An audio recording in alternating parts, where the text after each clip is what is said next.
Hi friends, welcome to Annam's Recipes. இன்னைக்கு இந்த வீடியோல வத்த குழம்பு எப்படி செய்யலாம்னு பாப்போம் வாங்க. எங்க ப்ராடக்ட்ஸ் எல்லாம் யூடியூப்ல கமெண்ட்ஸ்க்கு கீழே வந்துட்டு இருக்கு. அதுல போய் கிளிக் பண்ணீங்கன்னா அதோட ரேட் டீடைல்ஸ் எல்லாமே இருக்கும். அதை கிளிக் பண்ணி நீங்க வேணுங்கிற பொருளை ஆர்டர் பண்ணி வாங்கிக்கலாம். இன்னைக்கு இந்த வீடியோல சுண்டவத்தலையும் மிதுக்கவத்தலையும் வச்சு வத்த குழம்பு எப்படி செய்யலாம்னு பாப்போம் வாங்க. இந்த வத்த குழம்பு ரொம்ப சூப்பரா இருக்கும். இப்போ இந்த வத்த குழம்புக்கு தேவையான பொருள் பார்த்துக்கலாம். மிதுக்க வத்தல் கொஞ்சம் எடுத்திருக்கேன், ஒரு 10-15 வத்தல். அதே மாதிரி சுண்ட வத்தல் எடுத்து வச்சுருக்கேன்.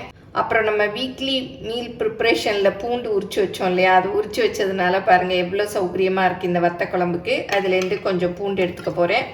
அப்புறம் புளி பேஸ்ட்டு கூட செஞ்சோம் பாருங்கள், அதை தான் இன்றைக்கி வச்சு இந்த புளி குழம்பு வைக்க போகிறேன். அதையும் வந்து எடுத்துக்கலாம். அப்புறம் குழம்பு பொடி, நீங்கள் சாம்பார் பொடி இருந்தாலும் எடுத்துக்கலாம். இந்த தாளிக்கிற வடகம் போடுங்க, அதுதான் இந்த புளிக்குழம்புக்கு சூப்பராக வாசத்தை கொடுக்கும். இந்த வத்தல் வடகம், இந்த தாளிப்பு வடகம்லாம் தான். அப்புறம் சின்ன வெங்காயம் ஒரு 20, தக்காளி, கருவேப்பிலை. இப்போ வத்த குழம்பு இந்த மண் சட்டியில் தான் வைக்க போகிறேன். மண் சட்டியில் வச்சா சூப்பராக இருக்கும். வத்த குழம்புக்கெல்லாம் கொஞ்சம் எண்ணெய் நிறைய ஊற்றிக்கணும். ஒரு 4 டேபிள் ஸ்பூன் அளவு ஊற்றிக்கங்க. எண்ணெய் நிறையா இருந்தால் தான் வத்த குழம்புலாம் நல்லாயிருக்கும். இப்போ இதில் தாளிக்கிற சாமான்லாம் போட்டுடலாம். கடுகு கொஞ்சம் போட்டுக்கலாம், உளுத்தம்பருப்பு கொஞ்சமாக வெந்தயம் போட்டால் தான் புளிக்குழம்புலாம் வாசமாக இருக்கும். ஒரு 1/4 டீஸ்பூன் அளவு போட்டுக்கலாம். அப்புறம் கொஞ்சம் ஜீரகம், அப்புறம் பெருங்காயம் நல்லா ஒரு 1/4 டீஸ்பூன் போட்டுக்கலாம். இப்போ இந்த மிதுக்க வத்தலையும் போட்டுக்கலாம், சுண்ட வத்தலையும் போட்டுக்கலாம். நல்லா இதெல்லாம் பொரியணும். பெருங்காயம்லாம் பாருங்கள் நல்லா பொரிஞ்சிருச்சு. தாளிப்பு வடகத்தை வந்து இது கொஞ்சம் பொரிஞ்சதும் போட்டுக்கலாம், ஏன்னா கருகிடும். அப்புறம்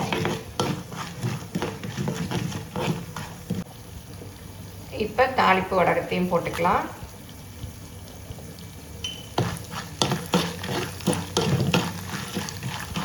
இப்போ எல்லாம் நல்லா பொரிஞ்சிருச்சு. இந்த சுண்டக்காய் வத்தல் மிதுக்க வத்தலை அள்ளி வச்சுட்டு கடைசியாகவும் போட்டுக்கலாம். நான் வந்து இன்றைக்கி அப்படியே தான் பண்ண போகிறேன். அப்படி பண்ணால் அந்த வத்தல் எல்லாம் ஊறி அந்த குழம்பு ரொம்ப டேஸ்ட்டாக இருக்கும். இப்போ பூண்டு போட்டுக்கலாம். அப்புறம் வெங்காயமும் போட்டுக்கலாம். வெங்காயம் நீங்கள் பாதியாக நறுக்கி வேணாலும் போடலாம், அப்படியே வேணாலும் போட்டுக்கலாம். சின்ன வெங்காயம் தான் நல்லா டேஸ்ட்டாக இருக்கும். நம்ம பூண்டு உரித்து புளி பேஸ்ட்டெல்லாம் ரெடி பண்ணி வச்சுக்கிறதுனால பாருங்கள் டக்குன்னு வத்த குழம்பு செஞ்சிடுறோம். இல்லாட்டா பூண்டு உரிக்கிறதுக்கே நமக்கு சோம்பேறித்தனமாக இருக்கும். இப்போ கருவேப்பிலை போட்டுக்கலாம், தக்காளியும் போட்டுக்கலாம்.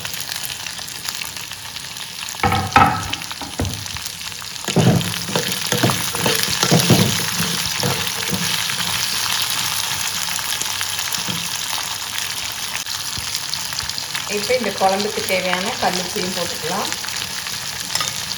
தக்காளினா நல்லா வதங்கணும். இப்போ பாருங்கள் தக்காளிலாம் நல்லா மசிஞ்சு வெந்துருச்சு.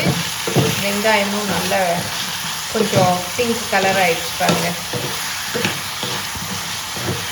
இப்போ வந்து நம்ம குழம்பு பொடி போட்டுக்கலாம். ஒரு 4 ஸ்பூன் அளவு போட்டுக்கலாம்.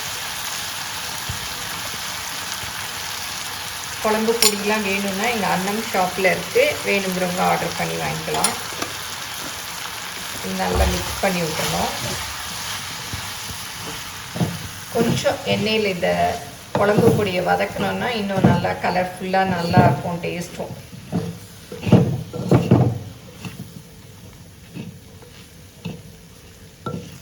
போதும், ரொம்ப கருகிடும் மிளகாப்பொடி. இப்போ தண்ணி ஊற்றிக்கலாம். பாருங்க ரொம்ப திக்காக இருக்குது, இன்னும் ஒரு டம்ளர் தண்ணி ஊற்றிக்கலாம். புளி பேஸ்ட் வந்து 2 ஸ்பூன் அளவு போட்டுக்கலாம். இது வந்து நல்லா திக்காக இருக்கிறதுனால பார்த்து சேர்த்துக்கங்க. பத்தலைன்னா கூட அப்புறம் கொஞ்சம் போட்டுக்கலாம். நான் வந்து 2 ஸ்பூன் அளவு போடுறேன். எங்கள் புளி வந்து அவ்வளவா ரொம்ப புளிப்பாக இல்லாமல் கொஞ்சம் இனிப்பு டேஸ்ட்டாக இருந்தது. நல்லா மிக்ஸ் பண்ணி விட்டுறணும். இப்போ நல்லா கொதி வருது. இப்போ உப்பு புளி காரம்லாம் செக் பண்ணிடணும். பத்தலைன்னா வந்து பார்த்து போட்டுக்கலாம்.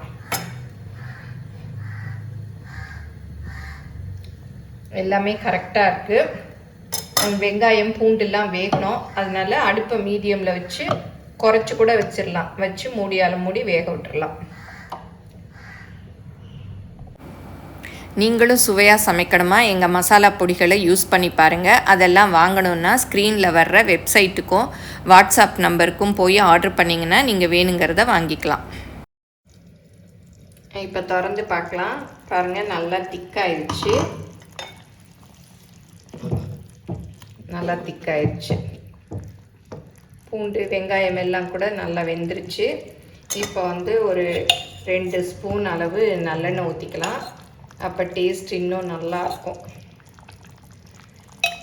இப்போ கொதிக்கிற சவுண்டே பாருங்கள், வேறு மாதிரி கேட்குது. நல்லா திக்காக வந்துருச்சு. எண்ணெய் அப்படியே அங்கங்கே பிரிஞ்சு வருது. பாருங்கள், நல்லா திக்காயிடுச்சு குழம்பு. பாருங்கள், இங்கே ஓரத்தில் எல்லாம் பாருங்கள் எண்ணெய் வருது. அப்படியே எண்ணெய் இந்த மாதிரி பிரிஞ்சு வர்றச்சு அடுப்பு ஆஃப் பண்ணிடணும். இப்போ நான் அடுப்பை வந்து ஆஃப் பண்ணிட்டேன். இது மண் சட்டிங்கிறதுனால இன்னுமே கொதிச்சிட்ருக்கு. அப்படியே அந்த சூட்லேயே வந்து கொதிச்சிடும். நேரம் ஆயிடுச்சு. பாருங்கள், நல்லா எண்ணெய் தெளிஞ்சு நல்ல குழம்பு சூப்பராக இருக்குது. இதை வந்து கொஞ்சம் ஊற்றி சாப்பிட்டாலே போதும், நல்லா டேஸ்ட்டாக இருக்கும். இந்த வத்த குழம்பை சுட சுட இட்லியை வச்சு அதுக்கு தொட்டு சாப்பிட்டோம்னா அவ்வளோ சூப்பராக இருக்கும். இட்லிக்கு மாத்திரம் இல்லை, தோசைக்கு நல்லாயிருக்கும். தயிர் சாதத்துக்கு தொட்டு சாப்பிட ஊறுகாய் மாதிரி அதுவும் சூப்பராக இருக்கும். இந்த புளிக்குழம்பு வெளியிலே 2-3 நாளைக்கு நல்லாயிருக்கும். அப்புறம் ஃப்ரிட்ஜில் வச்சுக்கிட்டிங்கன்னா தீர்ற வரைக்கும் நல்லாயிருக்கும். இப்போ நம்ம திடீர்னு ஊருக்கு போகிறோன்னா கூட செஞ்சு வீட்டில் வச்சுட்டு போனோம்னா வீட்டில் இருக்க நம்ம பிள்ளைங்க ஹஸ்பண்டெல்லாம் போய் எடுத்து போட்டு சாப்பிட்டுக்குவாங்க. ஒரு அப்பளம் மாத்திரம் பொரிச்சிக்கலாம், இல்லை சிப்ஸோ ஏதோ வாங்கி இது கூட தொட்டு சாப்பிட்டுக்கலாம். இப்போ புளிக்குழம்பு பாருங்கள், எவ்வளோ திக்காக எவ்வளோ கலராக நல்லா இருக்குது.